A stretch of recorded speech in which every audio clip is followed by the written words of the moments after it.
morning, welcome to Deepwater Baptist Church Online.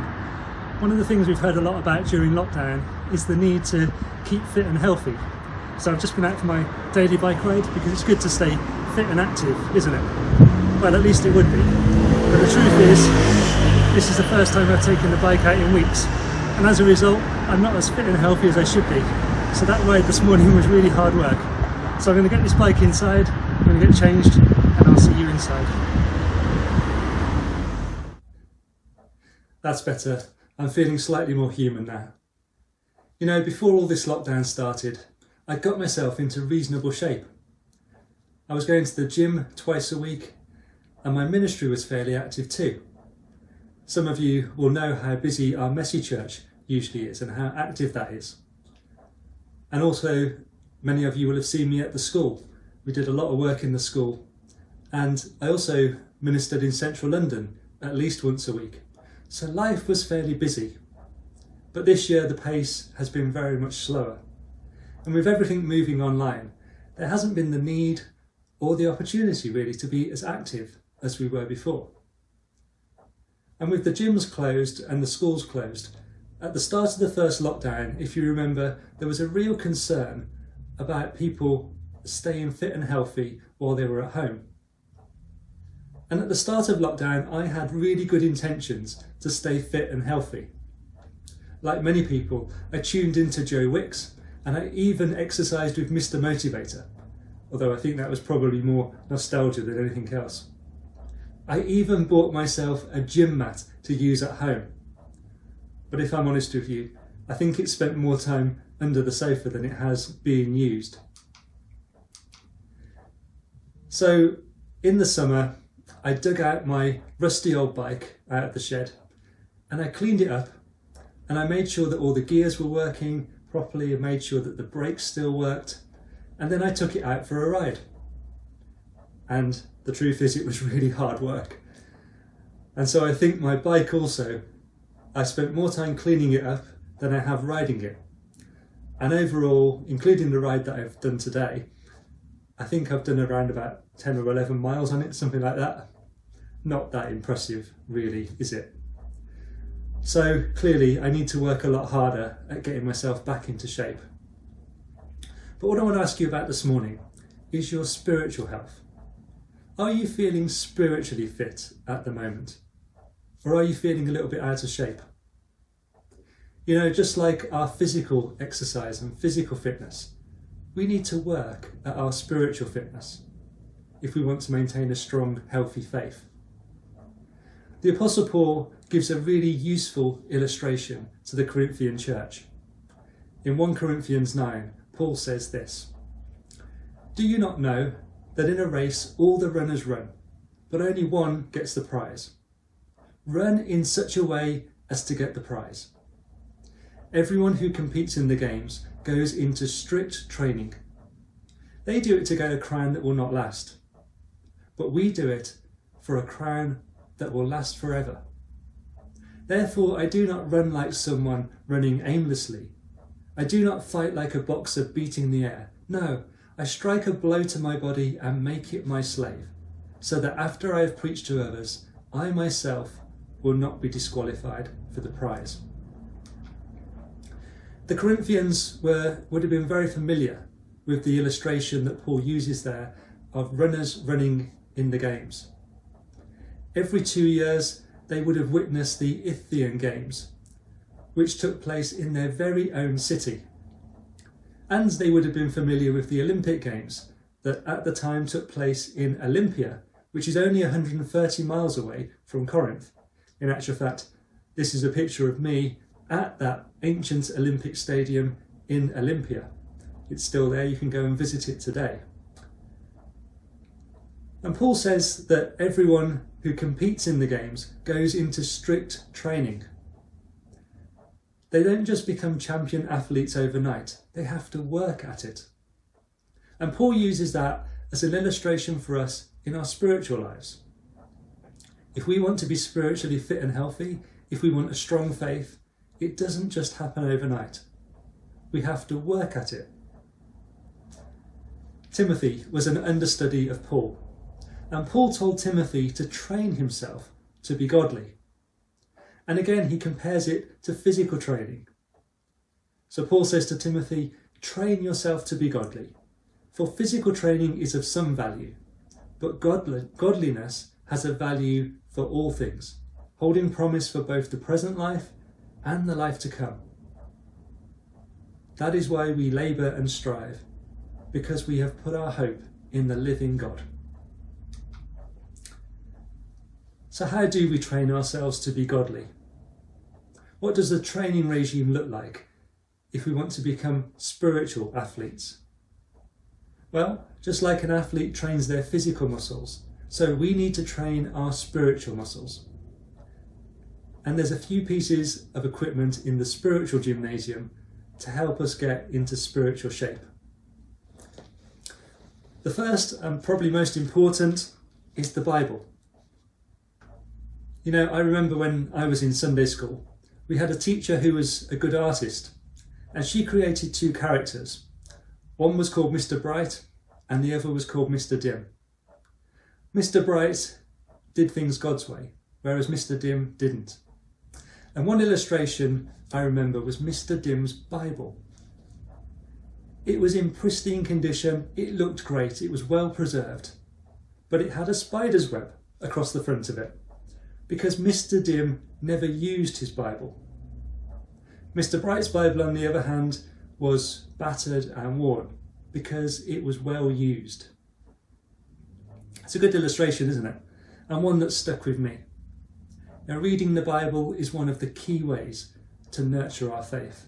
It's one of the key ways that we can stay spiritually healthy. But much like my bike and my gym mat, we can have all the equipment, but if we don't put it to use, then it's not going to do us any good, is it? So what's your Bible like at the moment? Do you know where it is? Is it somewhere gathering dust on a shelf? Or is it something that you use regularly? Of course, these days we can have the Bible on our phones. I've got the Bible app on my phone here.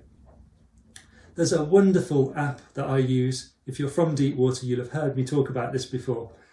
I use the Bible in a Year app that's developed by HTB Church in London. It's free to download and I cannot recommend this highly enough.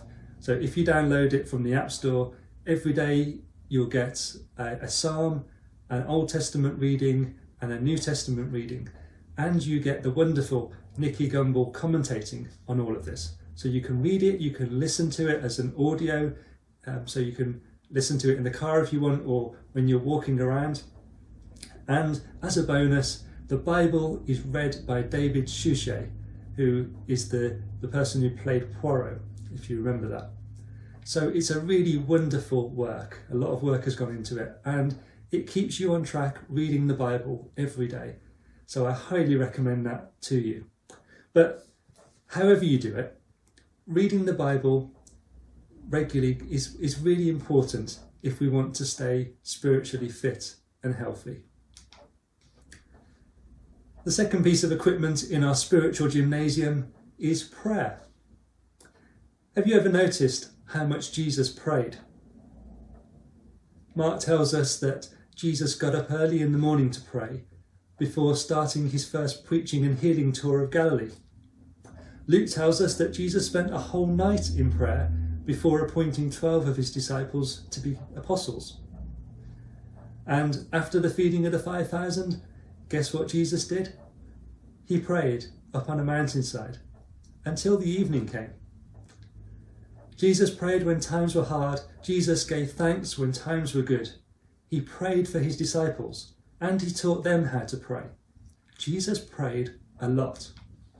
Now, if there's anyone that we should model ourselves on in terms of our spiritual life, there is no better role model than Jesus. He's like the Arnold Schwarzenegger of the spiritual gymnasium, the Mo Farah of the spiritual race. And when we look through the Gospels, we can see that just like those athletes, Jesus had a disciplined prayer life. Just like those athletes are disciplined in their training, Jesus had a disciplined prayer life. And if he needed to do that, then so do we need to do that if we want to aspire to be anything like him. Now, Jesus found it helpful to be alone to pray. He often went up onto a hillside to pray, to get away from the noise and the distractions of other people. He prayed at times of the day when he wasn't likely to be disturbed. Now, I often find that walking is a great way to pray. So perhaps at the moment, if you go out for a daily walk, perhaps try using that as a prayer walk, opportunity to pray as you walk. And if you don't know what to pray about, then just look around you. Give thanks to God for the things that you see. Pray for the people that you pass, or pray for the houses and the businesses that you pass by. The more you do it, the more natural it will become. And you'll soon find that you'll find it easy. And you'll have a really close relationship with God too by doing that. So read the Bible, pray, and there's a third piece of equipment in our spiritual gymnasium that's really useful. Other people. For all sorts of things, lots of people find it helpful to be part of a group. In Hayes, there's a very popular cycling club, and they meet together to cycle and to ride together. Many people find it helpful to join an exercise class. Even being at home, virtual places to connect like Peloton or Zoom fitness classes have become really popular. It's easier to keep going if we're spurred on and supported by others. And that's what church is all about. It's a place where you can meet with other people to encourage you in your faith. The early church met in homes for this reason. In Acts 2, it tells us that every day they continued to meet in the temple courts. They broke bread in their homes and they ate together with glad and sincere hearts, praising God and enjoying the favour of all the people. And the Lord added to their number daily those who were being saved. The early church sounds like a really exciting church to be part of. And they met together regularly, every day, Acts tells us they met together. And I think they met to encourage one another. And we know from other passages of Scripture that they prayed together, that they studied the Scriptures together, they ate together, and they shared what they had with each other. Now, for church at the moment, we can't meet physically, but we are meeting every week on Zoom. So that's not just watching a video, that is joining with others live to worship together, to talk with others, and to pray together. So if you join us on Zoom, you can participate in the service as well. You can come and encourage us with the stories of the things that God is doing in your life at the moment. Or you can tell us how we can pray for you, and we can pray for you during that service. So if you're interested in joining us on Zoom, then get in touch with us via our website or via our Facebook page, and we can give you the details so as you can join us on Zoom live Sunday mornings at 10:30 a.m. So if you get in touch, I'd love to give you the details and you can join us next Sunday on Zoom. It'd be great to see you. So there's just a few basic thoughts on how we can start to get into better spiritual shape. I hope some of that is helpful to you. I certainly need to get back into getting into physical shape. But will you join me in taking up the challenge to get ourselves into better spiritual shape? I'll leave that challenge with you. But until next week, God bless you all.